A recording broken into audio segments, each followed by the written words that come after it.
Students next chapter है थोड़ा thermal properties of matter. ठीक है जी। सब तो पहले ये करांगे topic heat.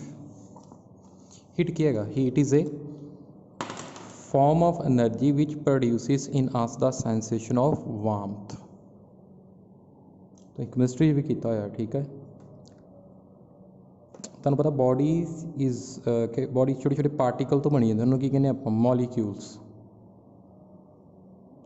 Depending on the nature of substance and its temperature the molecule may possess. ਹੁਣ ਮੋਲੀਕੂਲਸ ਕੋਲ ਤਿੰਨ ਤਰ੍ਹਾਂ ਦੀ ਮੋਸ਼ਨ ਹੁੰਦੀ ਹੈ, translational motion, vibrational motion, rotational motion.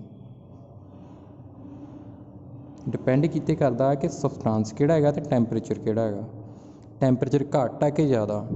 ਠੀਕ ਆ, ਇਹ ਦੋਨਾਂ 'ਤੇ ਡਿਪੈਂਡ ਕਰਦਾ ਕਿ ਮੋਸ਼ਨ ਕਿਹੜੀ ਹੋਣੀ, ਟਰਾਂਸਲੇਟ ਮੋਸ਼ਨ, ਵਾਈਬ੍ਰੇਸ਼ਨਲ ਕਿ ਰੋਟੇਸ਼ਨਲ। ਠੀਕ ਹੈ ਜੀ।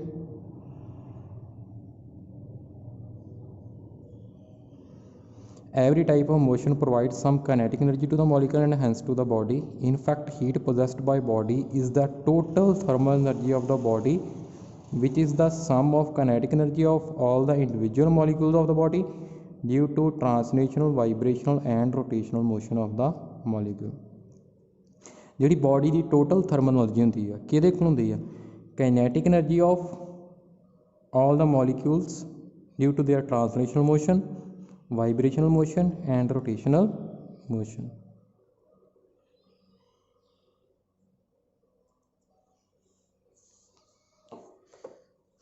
इंटरनल एनर्जी ਇਹ ਤੁਸੀਂ ਕੀਤਾ ਹੋਇਆ ਕੈਮਿਸਟਰੀ ਦੇ ਵਿੱਚ। ਠੀਕ ਆ, ਟੌਪਿਕ ਬੜੀ ਚੰਗੀ ਤਰ੍ਹਾਂ ਕੀਤਾ ਹੋਇਆ।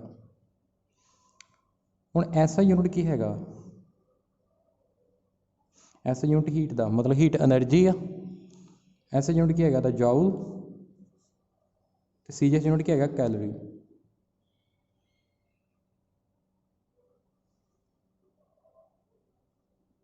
ਠੀਕ ਹੈ ਜੀ। ਇੱਕ ਕੈਲਰੀ ਦੇ ਵਿੱਚ ਕਿੰਨੇ ਜਾਊਲ ਹੁੰਦੇ ਆ? 4.2 ਜਾਊਲ। ਇਹ ਯਾਦ ਰੱਖਣਾ। ਹੁਣ ਹੀਟ ਕਿੱਥੋਂ ਟਰਾਂਸਫਰ ਹੁੰਦੀ ਆ? ਬॉडी ਹੀਟ ਟਰਾਂਸਫਰ ਕਿਹੜੀ ਬॉडी ਤੋਂ ਕਿਹੜੀ ਵੱਲ ਹੋਏਗੀ? ਜੇ ਦੇਖੋ ਇੱਕ ਇਹ ਹੈਗੀ ਆ ਹੌਟ ਬॉडी, ਇਹ ਬॉडी ਹੈਗੀ, ਇਹਦਾ ਟੈਂਪਰੇਚਰ ਹੈਗਾ T1, ਇਹ ਦੂਜੀ ਬॉडी ਇਹਦਾ ਟੈਂਪਰੇਚਰ ਹੈਗਾ T2। ਸਪੋਜ਼ T1 ਹੈਗਾ ਗ੍ਰੇਟਰ ਦੈਨ T2। ਹੀਟ ਕਿਸ ਸਾਈਡ ਤੋਂ ਟਰਾਂਸਫਰ ਹੋਏਗੀ? T1 ਤੋਂ T2।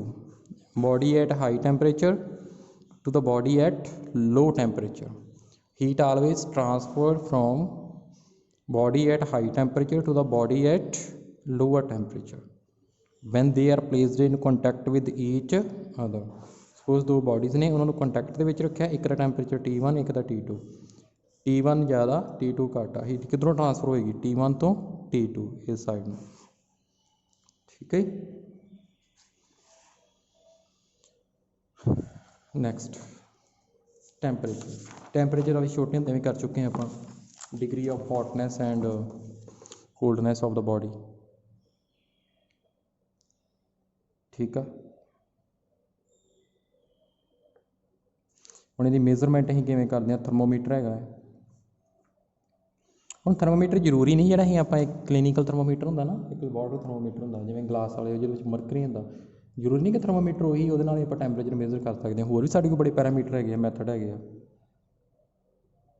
ਜਿਵੇਂ ਰਜਿਸਟੈਂਸ ਚੇਂਜ ਹੁੰਦੀ ਹੈ ਨਾ ਮੈਟਲ ਦੀ ਟੈਂਪਰੇਚਰ ਦੇ ਨਾਲ, ਉਸ ਤੋਂ ਅਸੀਂ ਟੈਂਪਰੇਚਰ ਕੈਲਕੂਲੇਟ ਕਰ ਸਕਦੇ ਹਾਂ ਕਿੰਨਾ ਕਿਸੇ ਬॉडी ਦਾ। Variation of volume of liquid with temperature, ਉਹਦੇ ਨਾਲ ਵੀ। ਦ ਵੇਰੀਏਸ਼ਨ ਆਫ ਪ੍ਰੈਸ਼ਰ ਔਰ volume of gas with temperature, ਇਹਦੇ ਨਾਲ ਵੀ ਅਸੀਂ ਕੈਲਕੂਲੇਟ ਕਰ ਸਕਦੇ ਹਾਂ। ਠੀਕ ਹੈ ਜੀ। ਫਿਰ ਅੱਗੇ ਕੀ ਕਰਨਾ? ਅੱਗੇ ਸਕੇਲ ਹੈਗੇ ਨੇ, ਇੱਕ ਸੈਲਸੀਅਸ ਸਕੇਲ ਹੈਗਾ ਟੈਂਪਰੇਚਰ ਦਾ, ਫਾਰਨਹਾਈਟ ਟੈਂਪਰੇਚਰ ਸਕੇਲ। ਠੀਕ ਹੈ। ਹੁਣ ਦੇਖੋ ਮੈਂ 3 ਸਕੇਲ ਬਣਾਉਣ ਲੱਗਾ ਇੱਥੇ।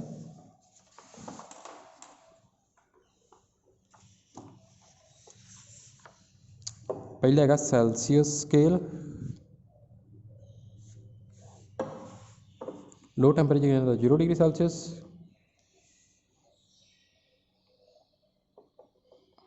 ਇਹ ਹੈਗਾ ਫਰੀਜ਼ਿੰਗ, ਇਹ ਹੈਗਾ ਬੋਇਲਿੰਗ ਟੈਂਪਰੇਚਰ ਸੈਲਸੀਅਸ ਸਕੇਲ ਦਾ। ਨੈਕਸਟ ਫਾਰਨਹਾਈਟ, ਮੈਂ F ਨਾਲ ਲਿਖ ਦਿੰਦਾ। ਇਸੇ 100 ਡਿਗਰੀ ਸੈਲਸੀਅਸ 'ਤੇ ਕਿੰਨਾ ਹੁੰਦਾ ਫਾਰਨਹਾਈਟ? 212 है कितना आंदा 32। फिर अगे कैलविन कितना आंदा इसे टैंपरेचर 0 डिग्री सैल्सियस जो होएगा उदों कैलविन कितने होणगे 273 है कितने होणगे 373। एक होंदा स्केल अपना रूमन अपने इत्थे गिवन नहीं दिता इन्होंने बुक च चल कोई गल नहीं। हुण तुसीं की करना सपोज कोई भी बॉडी हैगी और टैंपरेचर टी ते आ टी सैल्सियस उन्होंने लिख देना माइनस लोअर टैंपरेचर माइनस करना 0 ओवर कितनियां डिवीजन होणगियां 100 इक्वल टू नैक्सट फिर टैंपरेचर किच होएगा फारनीहाइट -32 ओवर कितनियां डिवीजन होणगियां 180 माइनस करके देख लो ना कितनियां डिवीजन होणगियां कैलविन -273 ओवर कितनियां डिवीजन होणगियां माइनस करके देख लो 100 डिवीजन ओवर 100। ਹੁਣ ਸਪੋਜ਼ ਤੁਸੀਂ ਕਨਵਰਜ਼ਨ ਕਰਨੀ ਆ ਫਾਰਨੀ ਕੈਲਵਿਨ ਟੂ ਸੈਲਸੀਅਸ ਜਦੋਂ ਕੈਲਵਿਨ ਦੀ ਸੈਲਸੀਅਸ ਕਨਵਰਜ਼ਨ ਕਰਨੀ ਨਾ ਇਹਨਾਂ ਦੋਨੋਂ ਨੂੰ ਸੈਲਸੀਅਸ ਵਾਲੇ ਨੂੰ ਤੇ ਕੈਲਵਿਨ ਵਾਲੇ ਨੂੰ ਇਕੁਏਟ ਕਰ ਦੇਣਾ।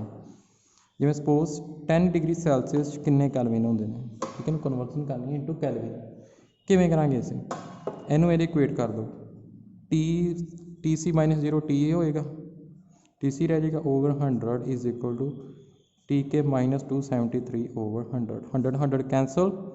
हम T C temperature in Celsius कितना 10 degree Celsius 10 is equal to T K -273 temperature in kelvin के आ जाएगा 10 + 273 कितना आ जाएगा 373 कैलविन।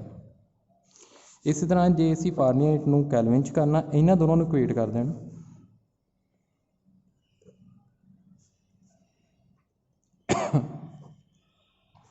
कोई फारनीहाइट दे विच टैंपरेचर हैगा जिवें मान लो 60 फारनीहाइट आ इनू कन्वर्ट करना फिर 60 फारनीहाइट पुट कर देना क्रॉस मल्टीप्लाई करके टी के की वैल्यू कैलकुलेट कर लैनी है ठीक है जी।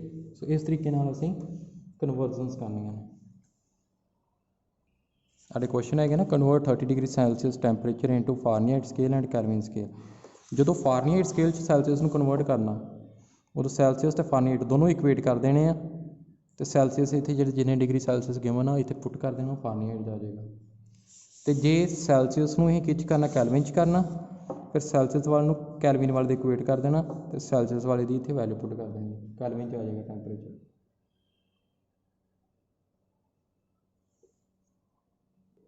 नैक्सट है बेटा टॉपिक अपना है थर्मल एक्सपेंशन। तुहानूं पता जिन्ने भी सॉलिड्स है लिक्विड है गैसिस है जो टैंपरेचर इनक्रीज करते हैं एक्सपैंड करते हैं ठीक है। सो इस चैप्टर के सब तो पहले ही करांगे थर्मल एक्सपेंशन ऑफ सॉलिड्स ठीक है। थर्मल एक्सपेंशन ऑफ सॉलिड्स पहला करांगे इसे लीनियर एक्सपेंशन की करांगे लीनियर एक्सपेंशन।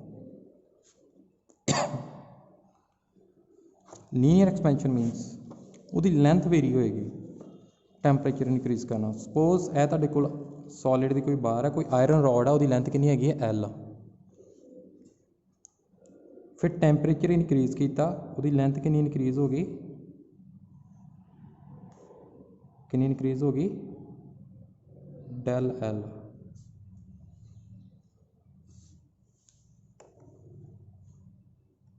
कितनी लेंथ इनक्रीज होगी डेल एल इन्नी एक्सपैंड होगी लेंथ ठीक है।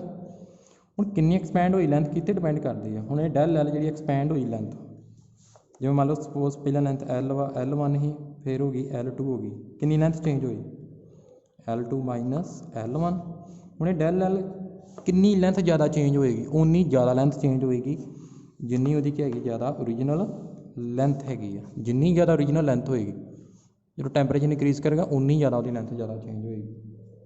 और कि डायरैक्टली प्रोपोर्शनल है डेल एल डायरैक्टली प्रोपोर्शनल है डेल टी की है सपोज पहला टैंपरेचर T1 ही थे फिर कितना हो गया टैंपरेचर T2 डेल टी कितना हो गया T2 - T1। हम दोनों को कंबाइन कर दे की है del L directly proportional to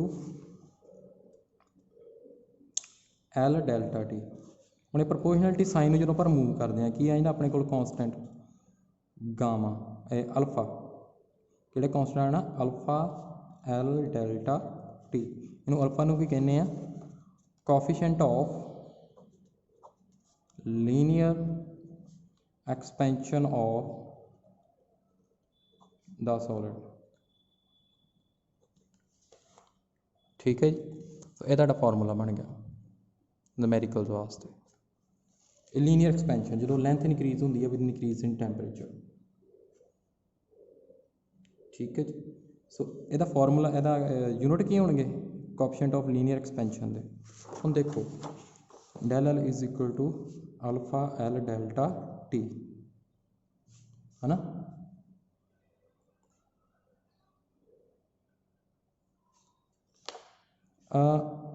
alpha के की यूनिट हो गए del L over L delta T आ गया ना। ये यूनिट भी सेम होने लेंथ के, ये लेंथ के भी चेंज होने। टैंपरेचर के की होने जिवें सपोज जे ये सैलसीयस ये यूनिट हैगा टैंपरेचर का, फिर की आ जाना सैलसीयस इनवर्स। ठीक है, जिन्नी ज़्यादा अल्फा की वैल्यू ज़्यादा होएगी कोएफिशिएंट ऑफ एक्सपेंशन ज़्यादा होएगी उन्ना डेल एल की होएगा ज़्यादा होएगा, लेंथ ज़्यादा एक्सपैंड होएगी, लीनियर एक्सपेंशन ज़्यादा होएगी। ठीक है, तुहानूं क्वेश्चन आ जाए एक रॉड आ मटीरियल किसी होर दी है, मान लो कॉपर दी है, सैकेंड स्टील दी है, सेम लेंथ आ 1 मीटर, सेम टैंपरेचर यदा भी T1 ही पहले यदा भी T1, फिर कितना टैंपरेचर हो गया T2 हो गया।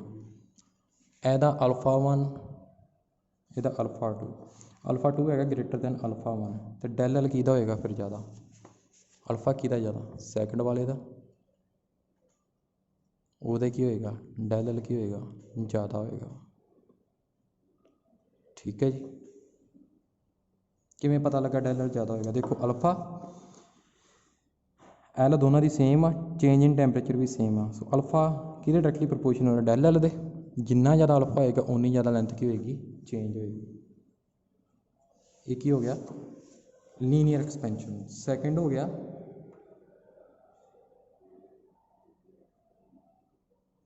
हुण इहनूं तुसीं फॉर्मूले नाल रीअरेंज कर सकते जी। किवें डेल एल किहदे कोल हुंदा L2 माइनस L1 अल्फा ये रीजनल लेंथ आ L1 जी ली आप, डेल टी की हो गया इन्हें T2 माइनस T1 किया, हाँ T2 माइनस T1। हम L2 कि आ गया L1 plus alpha L1 T2 minus T1, यही करके लिखा ना इन्होंने। L1 कॉमन आ रहा 1 plus alpha T2 minus T1 है ना। तो बेसिक फॉर्मूला यही रहना del L is equal to alpha L delta T है ना। उस तो तुम आ फार्मूला बना सकते हैं, तुम पता डेल एल की वैल्यू पुट करके del L L2 minus L1 del T T2 minus T1, तो एल ताड़ी L1 है ना ओरिजिनल लेंथ, ए ओरिजिनल लेंथ आ, समझ लग गई। सो अल्फा कितने डिपेंड करता, alpha depend on nature of material of the solid, it is measured in per degree Celsius और पर कैलविन।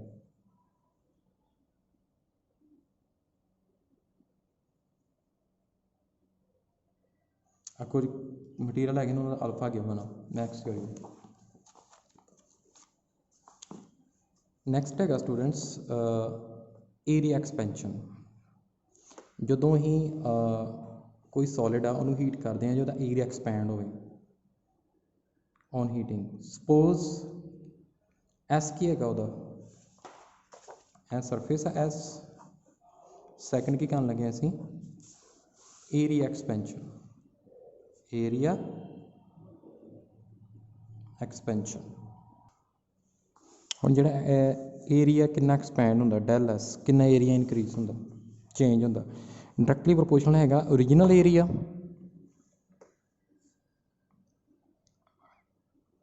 हो रहा कि डायरैक्टली प्रोपोर्शनल होना चेंज इन टैंपरेचर, दोनों को कंबाइन कर दो। डायरैक्टली प्रोपोर्शनल कि हो गया S into delta T, delta S कि हो जाएगा जिमें ओरिजिनल एस आ, फिर मान लो कितना हो गया एस, इनू S1 मान लो, S1 ही मान लो इनू। ठीक है, फिर कितना हो गया S2 हो गया एरिया एक्सपैंड हो गया, तो डेल एस कितना हो गया S2 minus S1। So del S किहदे कोल आ गया हुण प्रोपोर्शनैलिटी साइन रिमूव कर दो बीटा S1 डेल्टा टी ठीक है बीटा क्या हो गया coefficient of area expansion of solid ठीक है बीटा फिर किते डिपेंड करता depend upon nature of material ठीक है जिन्ना ज़्यादा बीटा की वैल्यू ज़्यादा होएगी उन्नी डेल एल की वैल्यू ज़्यादा होएगी उन्ना ज़्यादा एक्सपेंड करेगा मटीरियल डेल एस की वैल्यू ज़्यादा होएगी हुण इनू मैं बुक वांग किवें लिख सकदा बीटा की हो गया वा कोएफिशिएंट ऑफ एरिया एक्सपेंशन ठीक है डेल एस मैं की लिख सकदा इसे तो मैं जो न्यूमेरिकल सॉल्व करना S2 minus S1 beta S1 T2 minus T1 ਹੁਣ S2 is equal to S1 plus beta S1 into T2 minus T1 इदा मैं लिख सकदा S1 1 plus beta into T2 minus T1